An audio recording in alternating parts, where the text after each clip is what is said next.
So today we're going to read Cinderella. When I was little, I loved to be a princess. I even have a tiara. Do you have a tiara? Well, if you do, why don't you put it on while we read the book?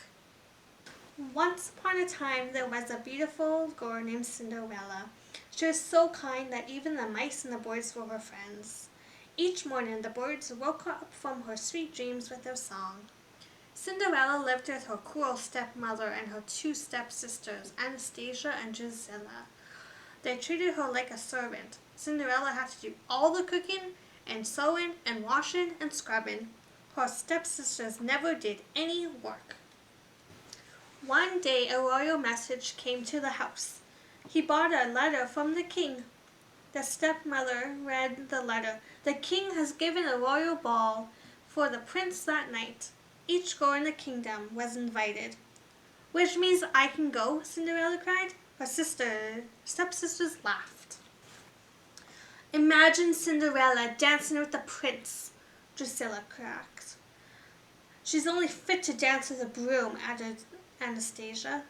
But the letter says every girl is invited, Cinderella insisted. So it does, the stepmother agreed. You may go if you can get all your work done, and if you can find something to wear. Oh, thank you, said Cinderella. So quickly she ran up to her room. Cinderella pulled a dress out of her trunk. This was my mother's dress, she told the mice. Isn't it lovely? I just need some decoration. Cinderella's mice never seen her so happy. A thin mouse named Jacques thought Cinderella would be the prettiest girl at the ball. A fat mouse named Gus agreed. Cinderella took out her sewing basket. I'll need a sash and some beads, she said. Just then her stepmother shouted, Cinderella! Cinderella hurried downstairs. Cinderella, wash the floors, her stepmother ordered. But I washed them yesterday, Cinderella said. Well, wash them again, snapped the cruel stepmother. And dust the drapes and clean the windows and finish the sewing. The mouse felt sorry for Cinderella. Cinderella, do this, Cinderella, do that, Jacques said. Cinderella will never have time to fix her dress. Then her stepmother won't let her go to the ball. Poor Cinderella, Gus agreed. One of the mice had an idea. Why don't we fix a dress for Cinderella? We can do it. All the animals agreed to help.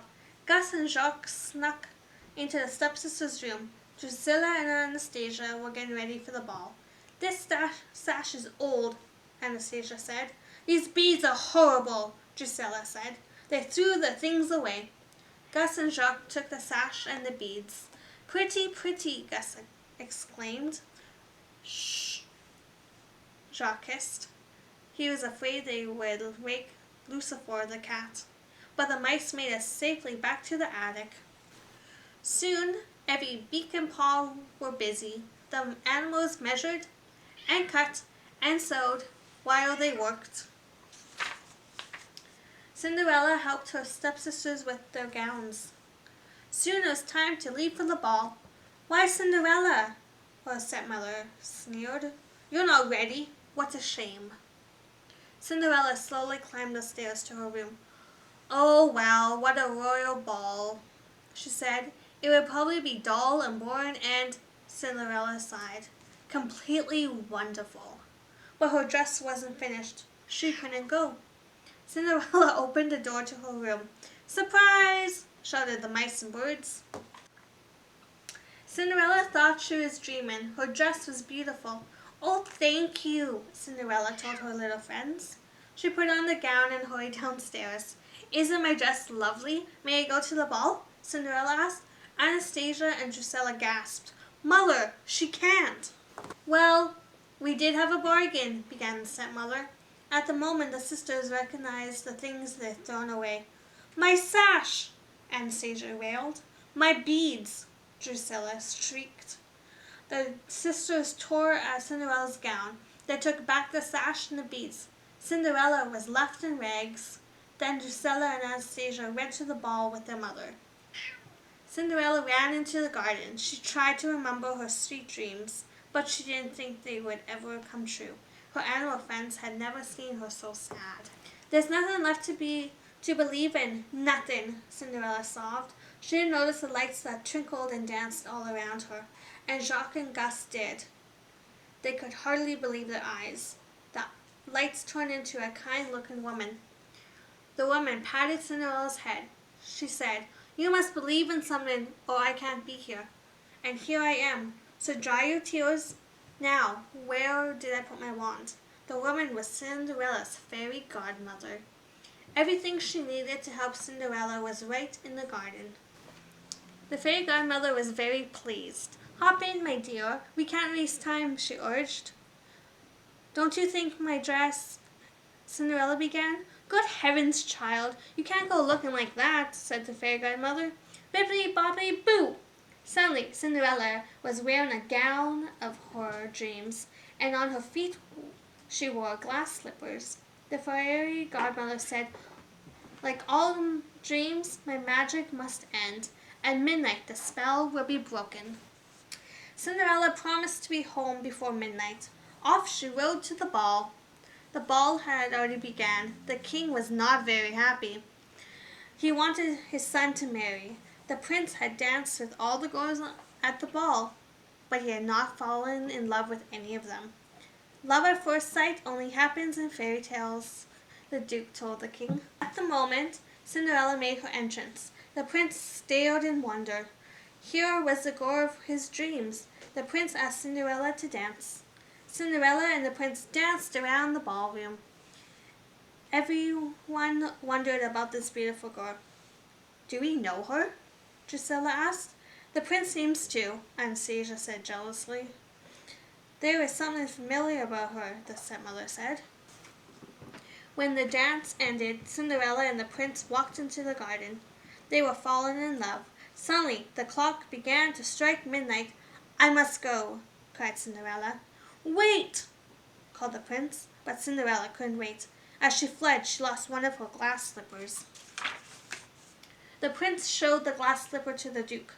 "Find the girl whose foot fits this slipper. I will marry her," the prince said. Meanwhile, Cinderella's dress had become rags again. The coach was now a pumpkin. The horses became mice again, and the coachman and footman had turned back into a horse and a dog. All Cinderella had left was one glass slipper. The duke searched the entire kingdom for the girl whose foot fit the slipper. Soon everyone knows that the prince would marry that girl. When Cinderella heard this, she got a dreamy look in her eyes. The stepmother saw the dreamy look. She didn't want Cinderella to marry the prince. So she locked Cinderella in her room. The stepmother put the key in her pocket and left. Gus and Jacques saw everything. "We've got to get that key," Jacques cried. Gus agreed. The two brave mice managed to get the key from the stepmother's pocket. They struggled to get the big, heavy key up the tall stairs. Jacques and Gus had to hurry. The duke had just arrived. His footman carried the glass slipper. Anastasia tried on the slipper. Her foot was much too big. Drusilla tried next. She couldn't even fit her toe into the slipper. "Are there any other ladies in the house?" asked the duke. "There is no one else," the stepmother answered. The duke was about to leave when Cinderella came down the stairs. Jacques and Gus had freed her. "May I try on the slipper?" she asked. But the cruel stepmother tripped the footman. The footman fell and the slipper broke. Luckily, Cinderella had the other glass slipper. Of course, it fits perfectly. Cinderella and the prince were soon married. It was Cinderella's dream come true. Jacques and Gus wasn't surprised because they always knew that if you keep on believing, that's just what dreams do. The end. Wasn't that a great story? Remember, if you dream it, you can believe it. Also, if you heard any cat sounds during the story, it's from this one. She wants to be a princess too. Until next time, bye!